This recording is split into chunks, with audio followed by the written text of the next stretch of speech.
Welcome into our In the Money podcast for KeenelandSelect.com. I'm Tom Leach, along with Keeneland's Director of Simulcasting, Jim Goodman. And if you were listening to our Sunday podcast and listening to Jim's picks, you would have won the pick 4 on Sunday. And I had the pick 4 the previous Sunday, so I guess everybody should gear up for this Sunday, and we'll both hit it. No, that won't work, Thomas. This Sunday's Easter. Oh, that's right. Yeah, that was your last chance to get a Sunday pick 4 from us for a while. That's right. That's right.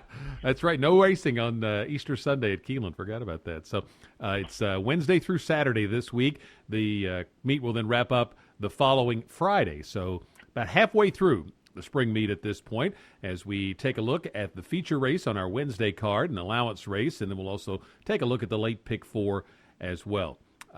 Jim, where did you land in the feature race? Well, I think Villandry is going to be the favorite for Charlie DePresti, but coming off a little bit of a layoff from December 21st when he ran the Prairie Bayou, I'm going to take a stand against him a little bit with Colomos, the 7 for Bill Mott. The horse has a perfect buyer progression that I love, the 80 to 84 to 93. So the horse has reached a level at Gulfstream Park that you think he can maintain. If he can run back to that race, I think he's very competitive in here. So I'm going to take Colomos, the 7, as my pick. Had a good prep on March the 1st in that last race at Gulfstream, ran behind Sky Blazer, ran behind Reload 2 races back, so has faced very good competition at Gulfstream, and I think we'll probably take to the Keeneland turf as well. I'll take Villandry second, goes as the favorite off a layoff for Lopresti. I think he might need a race. The other horse I like in here is Live in Joy for Rosario and Michael Maker at 4-1. I would take Colomos over Villandry, maybe throw in Live in Joy, Old Army, and maybe Cup of Joy for a long shot in the trifecta.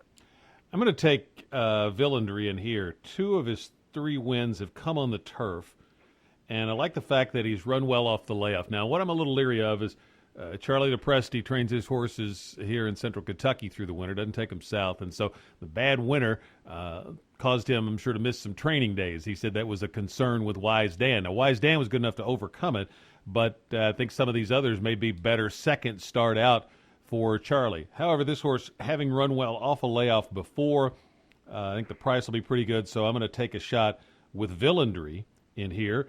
And then I'm going to use your horse, Colomos, with him. I think the 7 horse is definitely a must-play in here. Live in Joy for the Maker Ramsey team. They haven't been nearly as hot as they were last summer, but I think that's one that I would take a look at in here. And then Old Army, who was slated to run, I think, in the Commonwealth on the Saturday card, is going to go in here instead. And I think merits a look in this race. So for me, it's going to be Villandry for the win. That's the 6 horse. Use him with a 7, Colomos, with the 3, Old Army, and the 2, Live in Joy. Let's take a look at the late pick 4, which will start in Wednesday on race 5, and take us through your pick 4 ticket. Well, in the early race, I took all the horses that have won at Keeneland. That would be the 1, 2, 4, 8. My top choice would be Grand Arch here for Brian Lynch. 2 for 1 at Keeneland, or 1 for 2 at Keeneland with a second, 2 for 2 at the distance. I would, on a cheaper ticket, I would single Grand Arch, but I would also use Reflecting the 1, Moro Tap the 4, and the 8 horse Valentino Beauty, who, if you go back a couple of races, has been racing Grade 2 company and has gotten not claimed, but they've moved him back to Tom Drury, who is really good with a horse off a layoff. So I would use the 1, 2, 4, 8. In the second race, I've got, that one's wide open. It's a maiden special weight, and I've actually got 6 horses in here, but one of my keys in handicapping in pick 4 is if you go more than 5, you may as well go all. So I'm going to give you 2 tickets. One ticket would use the 1, 4, 5, 7, 8, 12 with Zavarian and Sharp Stick and Tower of Texas, the 12, my top 3 choices. But I'll also, in a bigger ticket, go all here because sometimes you go 6 deep and you really realize you have no clue what's going to happen. So if you take all, that gets rather expensive. But I'm going to go lighter in the last couple races. I'm going to go 2, 6, 7, 3 horses that I like in the feature race with my top pick, Colomos and Villandry and Love in Joy, trying to get too fast here. I'm going to single the last race with Ramsey's horse. Ramsey's horse, full of intent. The 9 horse has all the markings of a typical Ramsey drop to win. He definitely wants to win the owner's title again, and he's taken this horse that he claimed for 40 and putting back in, or claimed for 20 and putting back in for 10.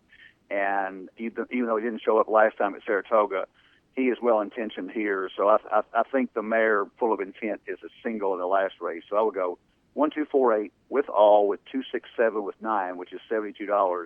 If you only lose my 6 horses in that second race, it's 1, 4, 5, 7, 8, 12.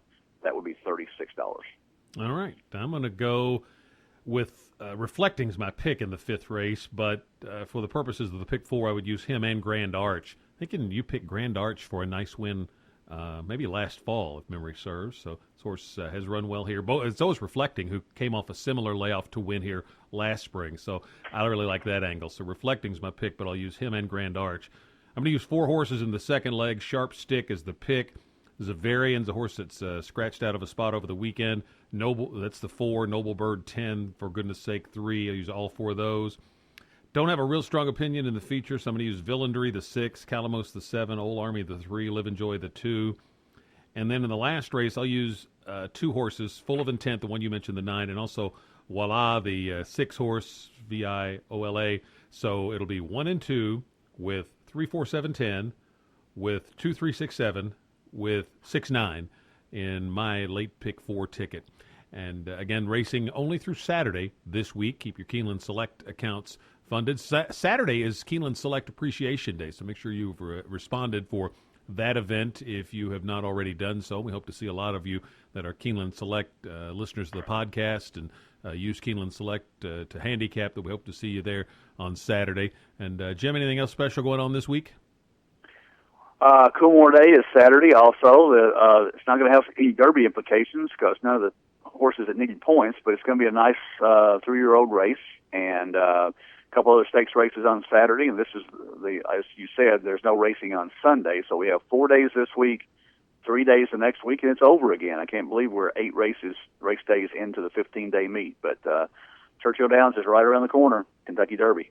Indeed it is. And we'll be back with another podcast on Thursday to take a look at that card for the In the Money podcast at KeenelandSelect.com.